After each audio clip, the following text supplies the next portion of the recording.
देवता बनने वाले हैं, तो क्या हम वैसे बन रहे हैं? या मुरली सुनते योग करते तब ब्राह्मण है, और जैसे ही परिवार में गए, कारोबार में गए, फिर वही पुराने संस्कार, वही चिड़चिड़ापन, वही गुस्सा। तो क्या हमारी लाइफ सदा ब्राह्मणों की रहती है, या कभी ब्राह्मण फिर कभी शूद्र दुनिया में जाके शूद्र बन जाते हैं, पुरानी दुनिया में जाकर? तो कभी शूद्र कभी ब्राह्मण बनेंगे तो फरिश्ता नहीं बनेंगे, वही घूमते रहेंगे। थोड़ा पुरुषार्थ किया, ब्राह्मण बन गए, फिर गए दुनिया में, वातावरण के प्रभाव में आकर, अपने पुराने संस्कारों के प्रभाव में आकर, आत्माओं के प्रभाव में आकर, फिर वही संस्कार, फिर वही पुरानी आदतें।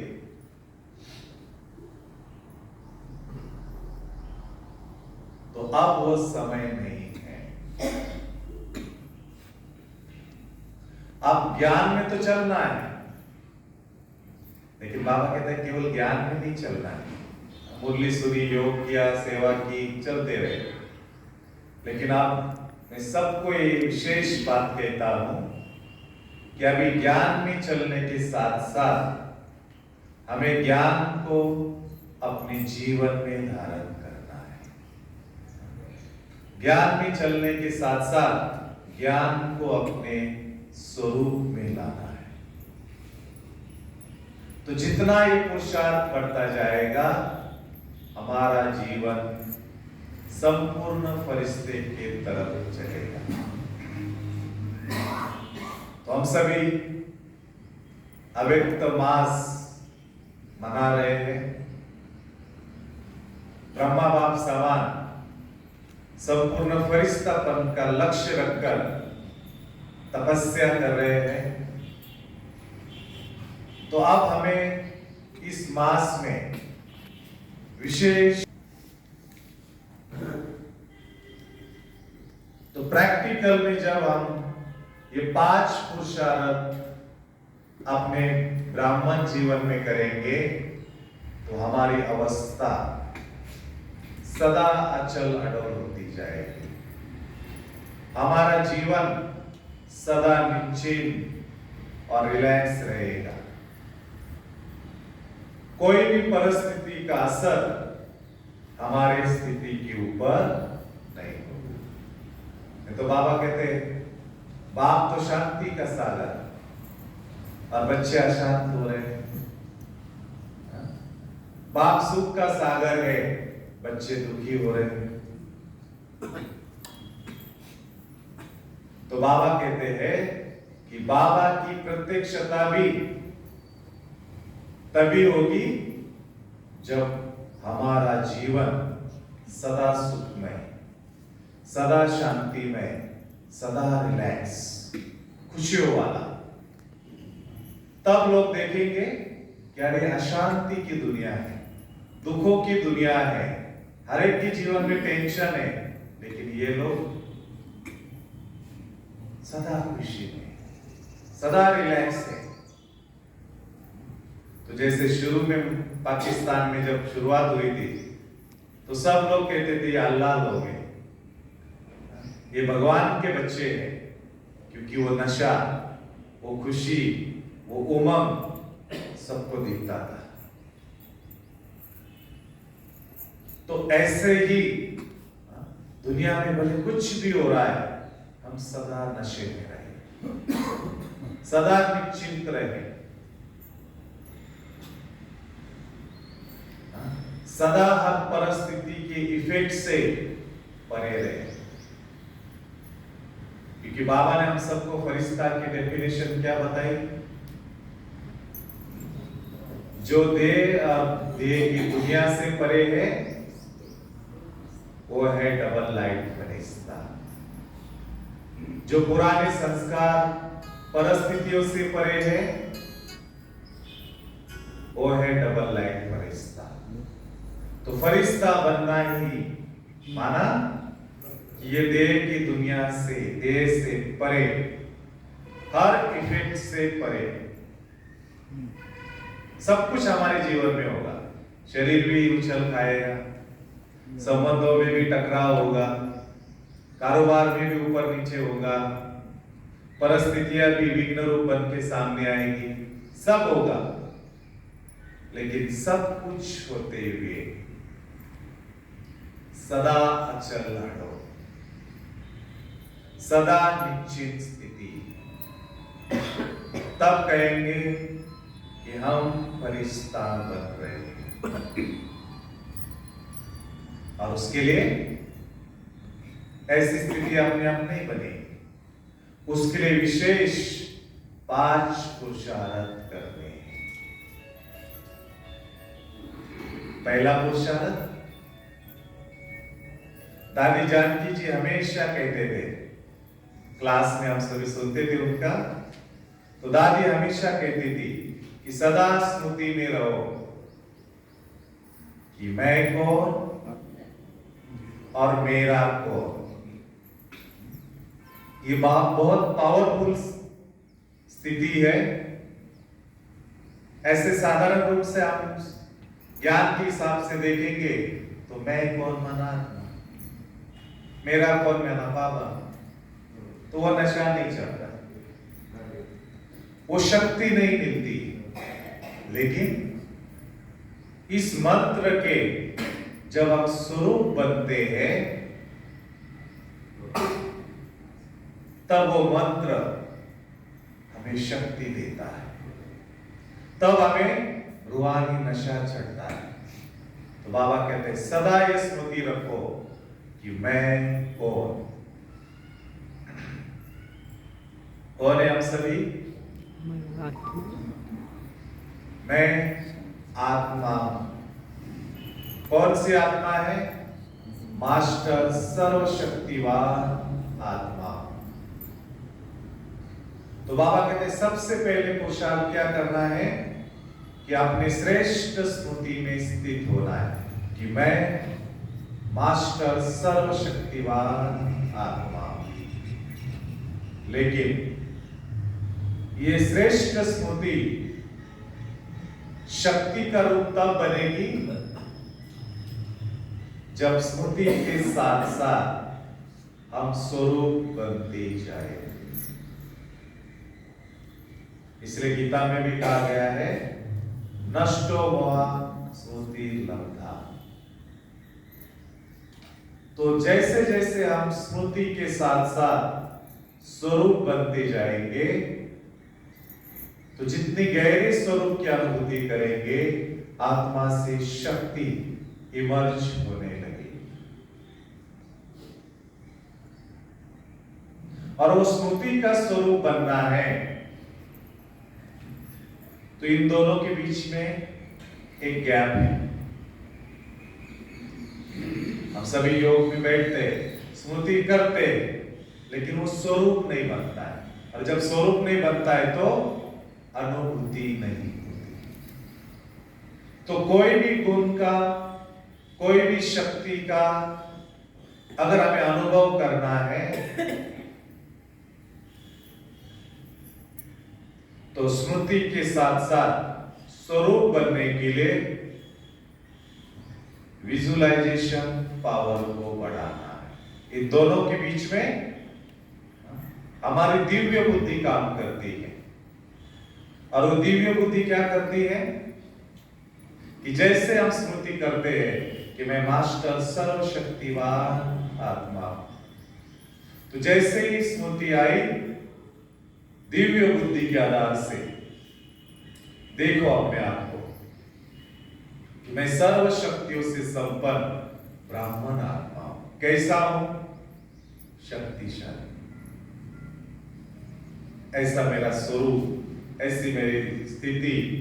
तो अपने दिव्य बुद्धि द्वारा देखते जाओ, विजुलाइज करते जाओ कि ऐसा मैं सर्व शक्तियों से संपन्न ब्राह्मण आत्मा।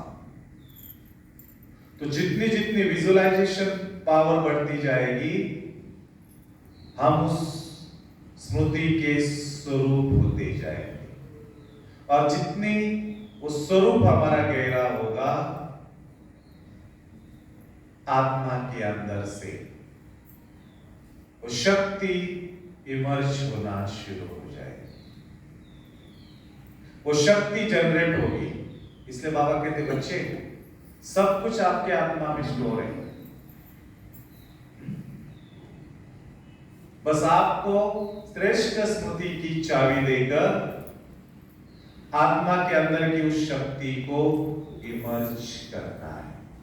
ये बाबा कहता है कि सारा ड्रामा का खेल ही है स्मृति और विस्मृति का। स्मृति है तो श्रेष्ठ स्थिति, जैसे विस्मृति आ गई आत्मा माया के अधीन हो जाती है। तो श्रेष्ठ स्मृति द्वारा अपने गहरे स्वरूप की अनुभूति करते चलना है, और आत्मा से वो शक्ति इमर्ज करना। और जब आत्मा से वो शक्ति इमर्ज होती है तो सबसे पहले क्या होता है, हमारे ब्रेन को आत्मा की शक्तियां महसूस होती है। फिर हम क्या कहते हैं, आज मेरा योग बहुत अच्छा लगा, मेरा आज बहुत पावरफुल योग हुआ, मुझे आज बहुत बाबा से शांति की अनुभूति हुई। माना क्या हुआ कि हम श्रेष्ठ स्मृति में स्थित हो गए, तो आत्मा से वो शक्ति निकलने लगी। तब बाबा कहते सदा हम रूहानी नशे में रह सके, सदा वो शक्ति स्वरूप स्थिति हमारी बनी रहेगी। तो सदा नशे में रहने के लिए, सदा श्रेष्ठ स्थिति के आसन पर बैठने के लिए, आज से हम सबको अपने श्रेष्ठ स्मृति द्वारा, विजुअलाइजेशन पावर द्वारा अपने स्वरूप की गहरी अनुभूति करनी।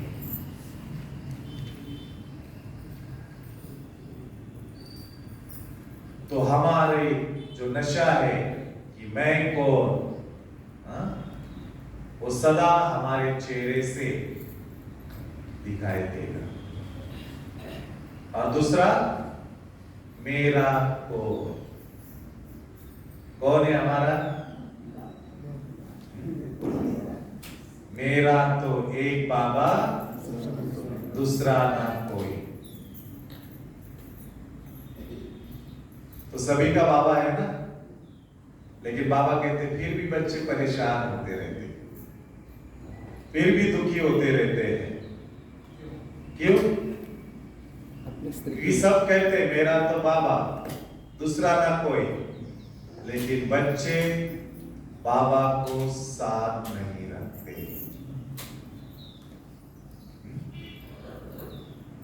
तो क्या करना है, बाबा को सदा साथ रखना है। और कई बच्चे साथ भी रखते, लेकिन बाबा को यूज नहीं करते।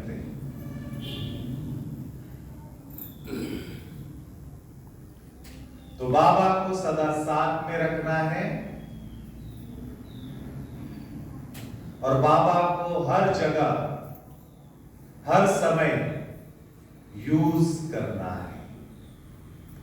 स्वयं भगवान ने हमें ऑफर किया है कि बच्चे जब भी कुछ कार्य करना है मुझे बुलाओ, जब भी कुछ बात हो जाती है, भारीपन आता है, मुझे बुलाओ।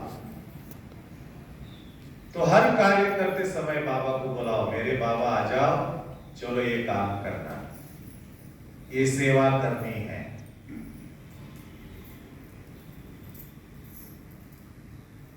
तो खाना बनाते तो बाबा को बुला के बनाओ, कहीं घूमने जाते तो बाबा को साथ में लेकर जाओ, कोई भी काम कर रहे तो बाबा को साथ में रखो। तो जब भगवान हमारे साथ होगा तो हर कार्य सफल हुआ पड़ा है। कितना भी बड़ा कार्य होगा हम सदा हल्के रहेंगे। क्यों? क्योंकि कराने वाला बाबा हमारे साथ है, हम तो केवल निमित्त हैं। तो सदा हल्के रहेंगे और जिसके साथ बाबा है उसका बड़ा सा बड़ा कार्य सहज होता जाएगा, सफल होता जाएगा।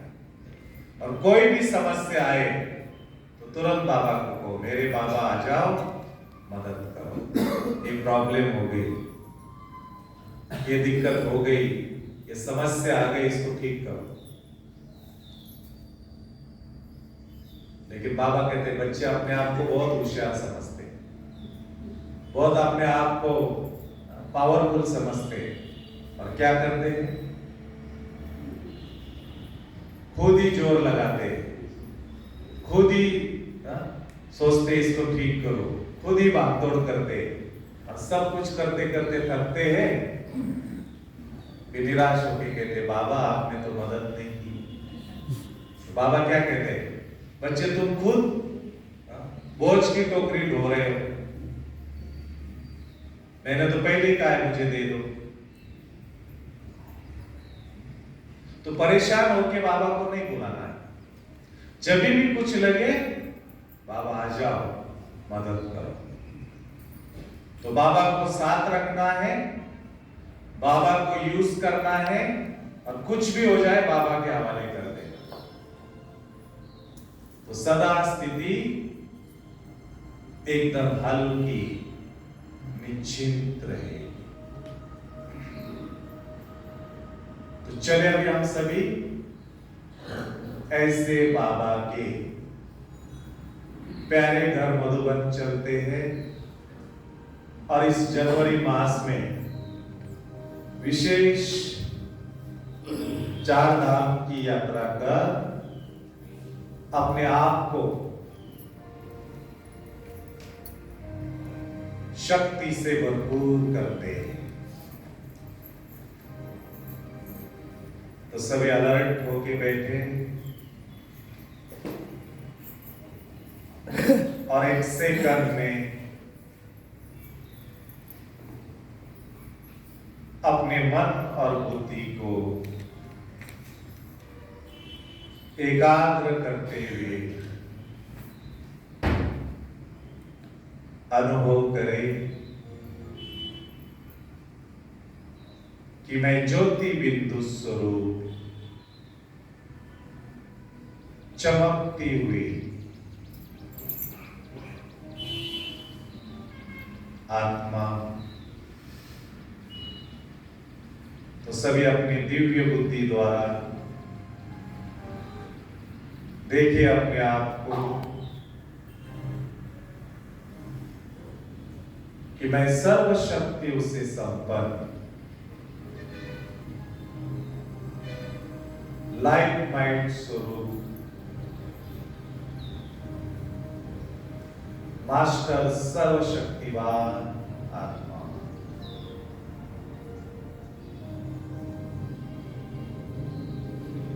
तो सभी अपने सर्वशक्ति के स्वरूप में स्थित हो जाए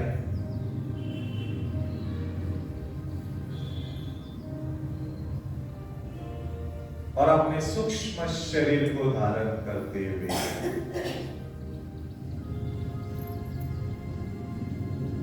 अपने फरिश्ते स्वरूप को अनुभव करें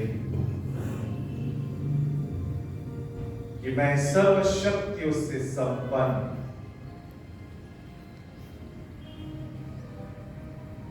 शक्ति का फरिश्ता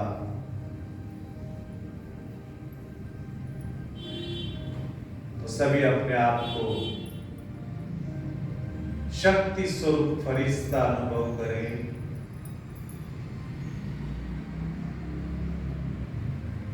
और दिव्य बुद्धि के विमान में बैठकर चले 4 धाम की यात्रा पर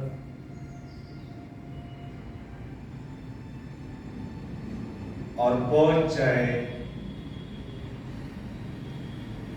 मधुबन के आंगन में। पांडव भवन के आंगन में।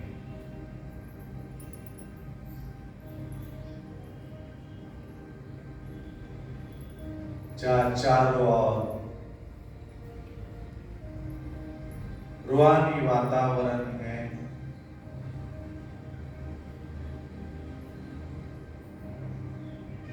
और सभी सफेद वस्त्रधारी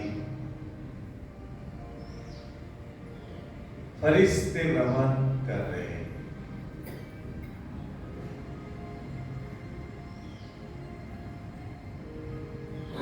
तो ऐसे अलौकिक फरिश्तों की दुनिया में पहुंच जाए,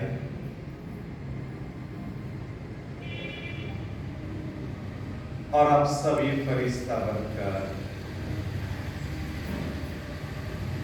पहुंच जाए बाबा के कमरे में।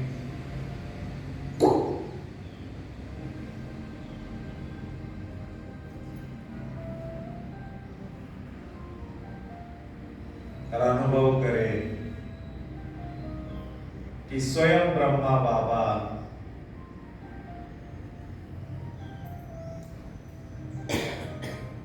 और उसके अंदर शिव बाबा दोनों मेरा वेलकम कर रहे